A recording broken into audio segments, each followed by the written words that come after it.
So hello मेरे YouTube family, कैसे हैं आप लोग। आशा करते हैं सभी साथी बहुत अच्छे होंगे, अपनी पढ़ाई बहुत अच्छे से आप लोग कर रहे होंगे। देख रहे साथी जो आज की जो वीडियो है आप लोग के लिए बहुत ही ज़्यादा स्पेशल है, बहुत ही खास है, बहुत ही महत्वपूर्ण होने वाला है।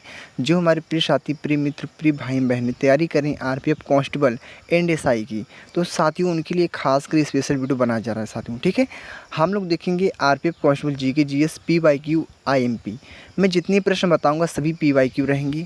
आपके एग्जाम में पूछे गए प्रश्न हैं और आप लोगों को ये पता होना चाहिए आरआरबी जो भी एग्जाम कराती है साथियों उसमें रिपीटेड प्रश्नों को अधिकतर डाल देती है। ठीक है, आप लोग को एक पता चलेगा, हिंट पता चलेगा कहाँ से प्रश्न पूछे जाते हैं, किस किस टॉपिक से पूछे जाते हैं। मैं सब कुछ इस वीडियो में डिटेल से आप लोग को बताऊँगा, बस आप लोग को वीडियो में एंड तक बने रहना है। और जो हमारे प्रिय साथी लोग अभी तक चैनल पर नए हैं, चैनल को लाइक एंड सब्सक्राइब जरूर करना, और बेल आइकन जो घंटा होता है उसको दबा देना, क्योंकि सबसे पहले नोटिफिकेशन आपके पास पहुंचेगा। चलते हैं, हम टाइम वेस्ट ना करते हैं, वीडियो को स्टार्ट करते हैं। बहुत ही ज़्यादा महत्वपूर्ण प्रश्न आप लोग के लिए, एक एक प्रश्न को बहुत बारीकी से पढ़ेंगे। अगर आप लोग को उत्तर पता रहेगा तो वो कमेंट में जरूर बताइएगा आप लोग। ठीक है, चलते हैं, स्टार्ट करते हैं। देख रहे हैं हमारा पहला प्रश्न क्या है। पहला प्रश्न साथी लोग क्या, हमारा पहला प्रश्न आप लोग के लिए बोला है, हमारा बहुत ही महत्वपूर्ण प्रश्न आप लोग का है, हमारा है कृषि से रिलेटेड प्रश्न आप लोग का है। निम्नलिखित में से कौन सी रबी की फसल है। आप लोग को ये बताना है कौन सी रबी की फसल है। कितने प्रिय साथियों को पता था वो बताएंगे कमेंट बॉक्स में। बहुत ही सिंपल प्रश्न है, यह प्रश्न आप लोग के एग्जाम में पूछा गया है। ठीक है, निम्नलिखित में से कौन सी रबी की फसल है। गेहूँ है, गन्ना है, मक्का है, चावल है। तो बता दें साथियों, यह अधिकतर सभी मेरे प्रिय साथियों को पता होगा। गेहूँ जो आप लोग का है गेहूँ, ठीक है, गेहूँ आप लोग का है साथियों, ये आप लोग की रबी की फसल होती है। आप लोग का पहला ऑप्शन आप लोग का राइट आंसर है। ठीक है, इसको भोजपुरी में गेहूँ भी बोलते हैं। ठीक है, चलते हैं हम आगे प्रश्न की ओर। ठीक है, अगले प्रश्न को देखते हैं। हमारा जो आज का अगला प्रश्न है, दूसरा प्रश्न साथी लोग, दूसरा प्रश्न क्या अच्छे से पढ़िए आप लोग। ठीक है, जवादी और सेवराय पहाड़ियाँ भारत की किस राज्य में स्थित हैं। क्या है, जवादी और सेवराय पहाड़ियाँ भारत के किस राज्य में स्थित है, आप लोग को बताना है। तमिलनाडु में है, केरल में है, कर्नाटक में है, आंध्र प्रदेश में है। तो साथी लोग बता दी, इस जो प्रश्न का हमारा राइट आंसर हो जाएगा तमिलनाडु हो जाएगा। क्या होगा, तमिलनाडु, तमिलनाडु। ठीक है, तमिलनाडु आप लोग का इस प्रश्न का हमारा राइट आंसर हो जाएगा तमिलनाडु। क्लियर हो गया आप लोग अच्छे से। हमारा दूसरे प्रश्न आप लोग का राइट आंसर होगा, दूसरे का फर्स्ट वाला आप लोग का क्या राइट आंसर हो जाएगा। ठीक है, मैं एक बात नोट कर लेना, मेरी बातों को अपने नोटबुक पे नोट जरूर करना सभी प्रश्नों को। ठीक है, चलते हैं अगले नेक्स्ट प्रश्न की ओर।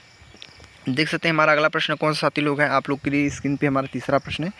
पढ़िए आप लोग तीसरे प्रश्न को। क्या प्रश्न पूछा है, प्रश्न पूछा हमारा है ध्वनि की गुणवत्ता की इसके द्वारा निर्धारित की जाती है। तो ध्वनि की जो गुणवत्ता होती है इसके द्वारा निर्धारित की जाती है। किसके द्वारा, आवृत्ति के द्वारा, तरंग दैर्घ्य के द्वारा, तरंग अवधि के द्वारा, या आयाम के द्वारा। तो बता दें साथियों, आवृत्ति आप लोग को दिख रहा होगा, आवृत्ति।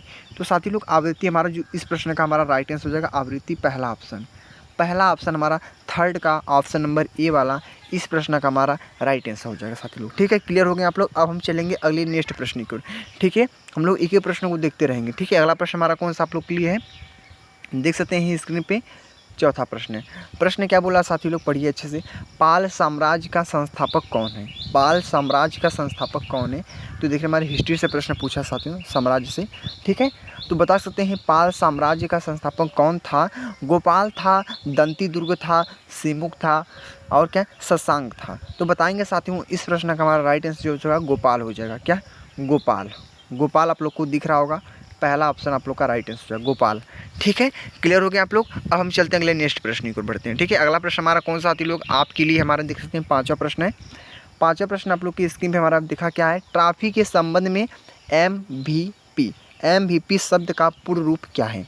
तो ट्रॉफी के संबंध में MVP शब्द का पूर्ण रूप क्या है, तो साथी लोग बताएंगे मोस्ट वैल्यूबल प्लेयर है, मोस्ट वनरेबल प्लेयर है, मिनिमम वैल्यूबल प्लेयर है, मोस्ट वाइब्रेट प्लेयर है। तो साथी लोग बताएंगे इस प्रश्न का हमारा राइट आंसर। ठीक है, इसका पूर्ण रूप यानी फुल फॉर्म बताना है MVP का। तो मोस्ट वैल्यूबल प्लेयर आप लोग का जो पहला ऑप्शन आप लोग को दिख रहा है हमारा A option is the right answer हो जाएगा। ठीक है, हमारा पांचवें का जो प्यारा आंसर हो जाएगा मोस्ट वैल्यूबल प्लेयर आप लोग का ए ऑप्शन इसका राइट आंसर हो जाएगा। साथी लोग क्लियर हो गए आप लोग। अब हम चलेंगे अगले नेक्स्ट प्रश्न को देखेंगे। ठीक है, तो देख सकते हैं साथियों हमारा जो आज का हमारा 6 प्रश्न है, छठवां प्रश्न है। क्या पूछा है, पढ़ते हैं प्रश्न को। बहुत ही महत्वपूर्ण प्रश्न, सभी प्रश्न आप लोग के लिए बहुत ही ज़्यादा इंपॉर्टेंट है, किसी प्रश्न को हल्के मत लेना। ठीक है, क्योंकि अब की बार सिलेक्शन चाहिए। आप लोग को पता है दिसंबर में आप लोग का एग्जाम भी होने वाला है आरपीएफ कांस्टेबल का, तो मेहनत से आप लोग तैयारी कीजिए क्योंकि आपके पास वर्दी आ जाए। ठीक है, मिल्द पनोह पाठ किससे संबंधित है? मिल्द पनोह पाठ किससे संबंधित साथी लोग ये बताना आप लोग को। ईसाई धर्म से संबंधित है, बौद्ध धर्म से संबंधित है, जैन धर्म से संबंधित है, यहूदी धर्म संबंधित है। ठीक है, तो बताएंगे। देखिए इसमें 4 ऑप्शन मैंने दे दिया आप लोग को। ठीक है, आप लोग कोई भी वनडे एग्जाम देते हैं उसमें आप लोग को तुक्का का प्रयोग कतई नहीं करना। तुक्का नहीं मार के आना। आप लोग को सिलेक्शन चाहिए तो तुक्का मारना ही नहीं है, क्योंकि जो बहुत से बच्चे होते हैं 10th पास किए, 12th पास किए, फॉर्म फिलअप कर दिए, एक होता है एग्ज़ाम देखने जाते हैं किस प्रकार से क्वेश्चन पूछे जाते हैं, तो उनकी गलतफहमी होती है। मेहनत से तैयारी करो आप लोग और अच्छे से पेपर दो कि आप लोग का सिलेक्शन हो जाए। ठीक है, तो बता दें साथियों, इस जो प्रश्न का हमारा राइट आंसर हो जाएगा बौद्ध। क्या हो जाएगा? बौद्ध धर्म आप लोग का इस प्रश्न का हमारा राइट आंसर हो जाएगा बौद्ध धर्म। आप लोग का पहला बी वाला ऑप्शन इस प्रश्न का हमारा राइट आंसर हो जाएगा। ठीक है, मिल्द पनोह पाठ किससे संबंधित है? तो बौद्ध धर्म से। बौद्ध धर्म आप लोग का इस प्रश्न का हमारा राइट आंसर हो जाएगा साथी लोग। ठीक है, क्लियर आप लोग हो गए। तो चलते हैं हम अगले नेक्स्ट प्रश्न को बढ़ते हैं। ठीक है, अगला हमारा कौन सा प्रश्न आप लोग की स्क्रीन पे हमारा 7वां प्रश्न है, जो आप लोग के लिए बहुत ही ज़्यादा महत्वपूर्ण है। ठीक है, देख लेते हैं हम जो आज का हमारा 7वां प्रश्न है क्या पूछा। 7वां प्रश्न पढ़ते हैं। बोला है, इनमें से किसने भारत के लिए समुद्री मार्ग की खोज की? तो बताएंगे इसमें इनमें से किसने भारत के लिए समुद्री मार्ग की खोज की। साथियों बहुत ही ज़्यादा महत्वपूर्ण प्रश्न आप लोगों के लिए। तो कैप्टन कुक ने किया था, वास्को डिगामा ने किया था, अमेरिकी वेस्पुची ने किया था, क्रिस्टोफ कोलंबस ने किया था। तो साथी लोग बता दें इस जो हमारा इस प्रश्न का राइट आंसर आप लोग का हो जाएगा, क्या हो जाएगा? अमेरिगो। क्या? अमेरिगो का होगा इस प्रश्न का साथ ही राइट आंसर हमारा हो जाएगा वास्को डिगामा हो जाएगा। ठीक है, गलती हो गई थी, Vasco da Gama option number B वाला हमारा इस प्रश्न का हमारा राइट आंसर हो जाएगा साथियों। ठीक है, वास्को डिगामा ने खोज किया था। क्लियर हो गया आप लोग। चलते हैं अगले नेक्स्ट प्रश्न को देखेंगे, जो आज का हमारा अगला प्रश्न कौन सा हमारा है? 8वां प्रश्न साथी लोग। ठीक है, 8वां प्रश्न क्या है अब इसको पढ़ते हैं हम। ठीक है, 8वां प्रश्न क्या है मित्र लोग, पढ़ लेते हैं आप लोग। 8वें प्रश्न को बहुत ही ज़्यादा महत्वपूर्ण आप लोगों के लिए है। हैंडबॉल खेल के खेल क्षेत्र को कहा जाता है। क्या कहा जाता है ये आप लोग को बताना है। हैंडबॉल खेल के खेल क्षेत्र को कहा जाता है। देखिए हमारे स्पोर्ट्स से प्रश्न बना है। ठीक है, स्पोर्ट्स से, तो ये स्पोर्ट्स से प्रश्न आप लोग के 3 से 4 प्रश्न आप लोग के स्पेशली पूछ देते हैं स्पोर्ट्स से, यानी खेल कूद से प्रश्न। ठीक है, अधिकतर आते हैं प्रश्न यहाँ से। ठीक है, तो हैंडबॉल खेल के खेल क्षेत्र को कहा जाता है, क्या कहा जाता है? कोर्स कहा जाता है, कोर्ट कहा जाता है, ट्रैक कहा जाता है कि डायमंड कहा जाता है? तो बताएंगे आप लोग इस प्रश्न का हमारा राइट आंसर क्या हो सकता है मित्र लोग। बहुत ही महत्वपूर्ण प्रश्न हमारा है, तो यहाँ पे मैं लिख भी रहा हूँ आप लोग के लिए, बहुत ही ज़्यादा इंपॉर्टेंट है। कोर्ट। क्या है? कोर्ट, ऑप्शन नंबर बी वाला 8वें का जो हमारा राइट आंसर हो जाएगा कोर्ट। ठीक है, तो हैंडबॉल खेल की खेल क्षेत्र को क्या कहा जाता है? कोर्ट कहा जाता है। ठीक है, अब हम चलते हैं अगले नेक्स्ट प्रश्न की ओर। अगला प्रश्न हमारा कौन सा साथी लोग है आज के जो हमारा अगला प्रश्न आप लोग के 9वां प्रश्न है। कितना महत्वपूर्ण, आप लोग प्रश्न को पहले पढ़िए अच्छे से। आप लोग एग्जाम देने जाते हैं, पहले प्रश्नों को एक बार अच्छे से पढ़ लीजिए, क्योंकि वहाँ से टाइम आप लोग के पास बहुत कम होता है, और आप लोग को RPF में 90 मिनट टोटल आप लोग को टाइमिंग दिया है और 120 प्रश्न को करना है। ठीक है, तो बताएंगे साथियों, आगे सब कुछ बताएंगे, कट ऑफ क्या जाएगा इसके सब कुछ डिटेल्स आप लोग बताएंगे। बस आप लोग वीडियो में एंड तक बने रहिए। ठीक है, अभी तो 9वां प्रश्न को देख रहे हैं हम। ठीक है, बोला क्या पशुपति की आकृति किस काल में मिली है? क्या बोला है? पशुपति की आकृति किस काल में मिली है? तो मौर्य में मिली थी, मौर्य साम्राज्य में, हड़प्पा संस्कृति मिली थी, गुप्त में, वैदिक काल में? तो बताएंगे साथियों लोग इस प्रश्न का हमारा जो इस प्रश्न का राइट आंसर क्या होगा, मैं यहाँ पे लिख दे रहा हूँ आप लोग के लिए। तो देख रहे हैं हड़प्पा संस्कृति आप लोग का कौन सा ऑप्शन है? ऑप्शन नंबर बी वाला। ऑप्शन नंबर बी वाला हमारा इस प्रश्न का राइट आंसर हो जाएगा। पशुपति की आकृति किस काल में मिली है? तो हड़प्पा संस्कृति में हमारी मिली है साथी लोग। ठीक है, क्लियर हो गया आप लोग। 9वें का हमारा ऑप्शन नंबर बी वाला है इस प्रश्न का राइट आंसर हो जाएगा। अब हम चलेंगे अगले प्रश्न को देखेंगे। ठीक है, हम लोग एक ही प्रश्न को बारीकी से पढ़ेंगे। ठीक है, कोई डाउट नहीं होना चाहिए आप लोग को। ठीक है, बस आप लोग मेरे साथ 1 मंथ बचे, आप लोग बस 1 मंथ आप लोग मुझे दे दीजिए अपना, मैं सजेशन आपका कराऊंगा पक्का। बस जो मैं बता रहा हूँ उसको आप लोग फोकस कीजिए। जीके जिसमें आप लोग को ना बता रहे हैं ना, आप लोग 50 में से 40 से 45 प्रश्न 42 प्रश्न करके ही आएंगे। बस मेरी हिंट को अपना लेना, बस मैं जिस तरह बता रहा हूँ उसको अपना लिख लेना बस। ठीक है, चलते हैं अगले प्रश्न की ओर बढ़ते हैं। ठीक है, जो आज का हमारा अगला प्रश्न साथी लोग कौन सा अगला प्रश्न आप लोग के हमारा आज का 10th प्रश्न है। 10th प्रश्न क्या हमारा है? बोला है निम्नलिखित में से कौन एक हवा से फैलने वाली बीमारी है? तो देख रहे हैं बहुत अच्छा प्रश्न है, आप लोग को पता भी होगा साथ में, बहुत ही सिंपल प्रश्न पूछा गया आप लोग को। ठीक है, जल्द ही आया है प्रश्न। ठीक है, तो निम्नलिखित में से कौन एक हवा से फैलने वाली बीमारी है? खसरा है, कोविड-19 है, हैजा है, चेचक है? तो बताएंगे साथी लोग इसमें से आप लोग का राइट आंसर क्या हो जाएगा। हवा से फैलने वाली बीमारी कौन सी है? तो आप लोग को बहुत ही आप लोग को पता है कोविड क्या है, कोविड-19 है, कोविड-19 कोरोना वायरस, ठीक है, कोविड-19। तो आप लोग का ऑप्शन नंबर बी वाला इस प्रश्न का हमारा राइट आंसर है कोविड-19। ठीक है, क्लियर हो गए आप लोग। तो आप लोग को पता चल गया हवा से फैलने वाली बीमारी कौन सी, कोविड-19 है। क्लियर है आप लोग। चलते अगले नेक्स्ट प्रश्न को देखते हैं। ठीक है, अगला प्रश्न हमारा कौन सा साथी लोग आज से जो 11 प्रश्न पढ़ सकते हैं आप लोग। ठीक है, 11 प्रश्न क्या हमारा देख सकते हैं। बोला निम्नलिखित में से कौन तारा पृथ्वी के सबसे निकट है। Very very most MP question साथ हूँ। ठीक है, ये जियोग्राफी से प्रश्न हमारा पूछा है कि बोला निम्नलिखित में से कौन तारा पृथ्वी के सबसे निकट है। तो प्राक्सिमा सेंचुरी है, निक्स ओलंपिया है, बृहस्पति है, अल्फा सेंचुरी है। तो साथियों बहुत ही महत्वपूर्ण प्रश्न है। प्रश्न आप लोग को इस प्रश्न का आप लोग को राइट आंसर को बताना पड़ेगा साथियों। ठीक है, तो मैं यहाँ पे लिख भी दे रहा हूँ साथियों, बता देते हैं इस जो प्रश्न का हमारा राइट आंसर क्या होगा। बहुत ही अच्छा प्रश्न है। प्राक्सिमा सेंचुरी इस प्रश्न का हमारा राइट आंसर हो जाएगा, प्राक्सिमा सेंचुरी।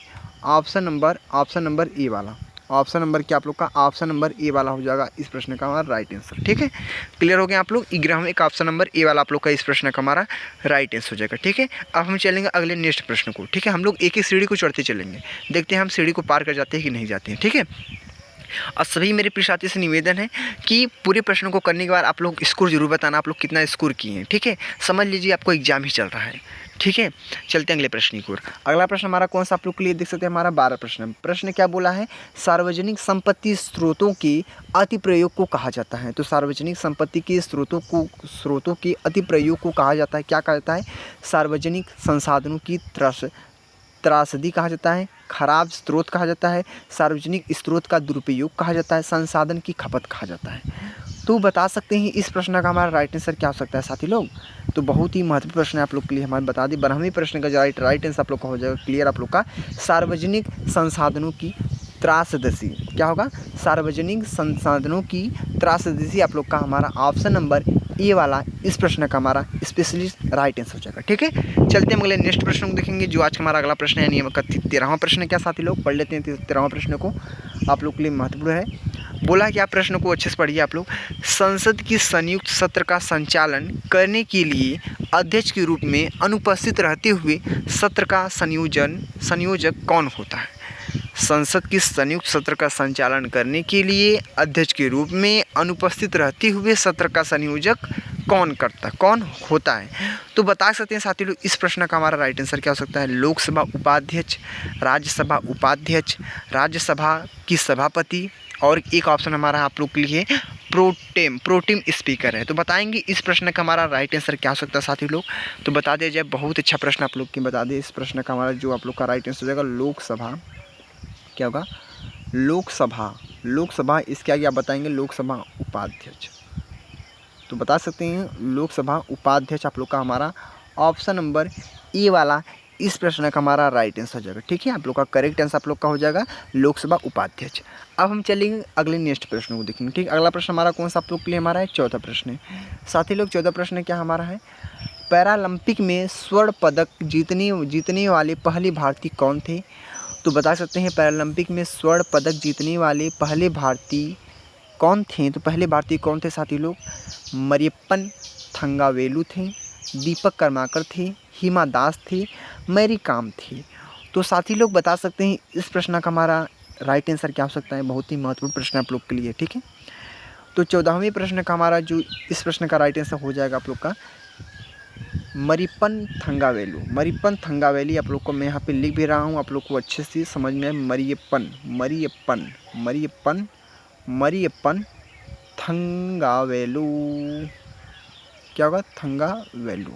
ठीक है, मरियप्पन थंगावेलु आप लोग का इस प्रश्न का हमारा राइट आंसर हो जाएगा, करेक्ट आंसर हो जाएगा। अब हम चलेंगे अगले सीढ़ी को चढ़ेंगे। अगला सीढ़ी हमारा कौन सा, नहीं 15 प्रश्न हमारा है। 15 प्रश्न क्या पूछा है, पढ़ लेते हैं 15 प्रश्नों को। कितना अच्छा प्रश्न आप लोग के लिए हमारा है।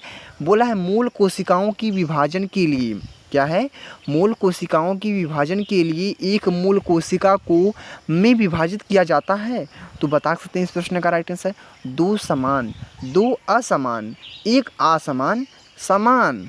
तो बताएंगे इस प्रश्न का राइट आंसर क्या हो सकता है, 2 समान, 2 समान। क्या 2 समान आप लोग का कौन सा ऑप्शन है, ऑप्शन नंबर ए वाला।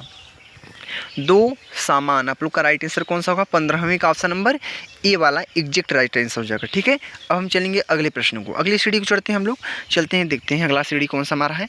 बोला है नाट्य शास्त्र के लेखक कौन है? नाट्य शास्त्र के लेखक कौन है? बहुत ही महत्वपूर्ण प्रश्न आप लोग के लिए देख रहे हैं। नाट्य शास्त्र के लेखक कौन है?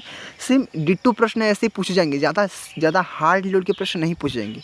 हाँ, कांस्टेबल में हार्ड लेवल के प्रश्न नहीं पूछे जाते हैं, हालांकि आप लोग के जो एसआई लेवल का होता है 2 स्टार का, उसमें थोड़ा हार्ड लेवल प्रश्न, एडवांस लेवल भी क्वेश्चन पूछे जाते हैं, लेकिन कांस्टेबल का नॉर्मल प्रश्न होते हैं, ज़्यादा हार्ड लेवल नहीं होते हैं। आप लोग कर सकते हैं, थोड़ा मेहनत की ज़रूरत है। आप लोग बोल रहे हैं थोड़ी मेहनत की ज़रूरत है, आप लोग सलेक्शन आराम से ले सकते हैं। ठीक है, थोड़ा इसमें फिजिकल भी कठिन है, समझ रहे हैं ना। दौड़ इसमें 5 मिनट 45 सेकंड 5 मिनट 45 सेकंड में आप लोग को 1600 मीटर को कंप्लीट करना होता है। ठीक है, तो इसमें फिजिकल भी थोड़ा टाइट है। ठीक है, एग्जाम तो है ही। ठीक है, तो आप लोग तैयारी करिए अच्छे से, आप लोग का सलूशन जरूर होगा आपकी बार। ठीक है, तो बताइए आप लोग 16वें प्रश्न का राइट आंसर हमारा डायरेक्ट स्क्रीन पे लाइए। ठीक है, नाट्य शास्त्र के लेखक कौन है? तो नाट्य शास्त्र के लेखक कौन है? राम स्वरूप है, भरत मुनि है, नंद है, सारंगदेव है, सारंगदेव। तो साथी लोग बता देंगे इस प्रश्न का हमारा राइट आंसर क्या हो सकता है। बहुत ही महत्वपूर्ण प्रश्न आप लोग के लिए है। तो राम स्वरूप, भरत मुनि, नंद है, तो आप लोग को बता दें साथियों भरत मुनि क्या आप लोग का इस प्रश्न का हमारा राइट आंसर हो जाएगा? भरत मुनि आप लोग का राइट आंसर आप लोग का बी वाला हो जाएगा। भरत मुनि आप लोग का ऑप्शन नंबर बी वाला इस प्रश्न का हमारा राइट आंसर हो जाएगा। ठीक है, क्लियर हो गया आप लोग। अब हम चलेंगे अगले नेक्स्ट प्रश्नों को। ठीक है, अगले सीढ़ी चढ़ते हैं हम लोग। ठीक है, अगला सीढ़ी हमारा कौन सा आप लोग के लिए हमारा है? 17 क्वेश्चन क्या हमारा बोला है? कौन सा अंतर्राज्यीय परिषद मंत्रालय के अंतर्गत आता है? आप लोग बताएंगे कि कौन सा अंतर्राज्यीय परिषद मंत्रालय के अंतर्गत आता है। वित्त मंत्रालय है, गृह मंत्रालय है, अल्पसंख्यक मंत्रालय है, कार्मिक मंत्रालय है। तो साथी लोग बताएंगे इस प्रश्न का हमारा राइट आंसर क्या हो सकता है। बहुत ही महत्वपूर्ण प्रश्न आप लोग के लिए बता दिया जाए, कौन सा अंतर्राज्यीय परिषद मंत्रालय के अंतर्गत आता है। तो इस प्रश्न का हमारा राइट आंसर बता दें, गृह मंत्रालय हो जाएगा। क्या? गृह मंत्रालय। ठीक है, गृह मंत्रालय ऑप्शन नंबर बी वाला हमारा इस प्रश्न का हमारा specially right answer, correct answer हो जाएगा। ठीक है, क्लियर हो गया आप लोग। अब हम चलते हैं अगले नेक्स्ट सीढ़ी छोड़ते हैं, जो आज का हमारा अगला प्रश्न है, यानी आप लोग का 18 प्रश्न चाहते लोग। ठीक है, 18 प्रश्न हमारा क्या है उसको पढ़ लेते हैं आप लोग। ठीक है, अच्छे से। तो 18 प्रश्न क्या हमारा प्रश्न को पढ़ते हैं। थाल घाट मुंबई और को जोड़ता है।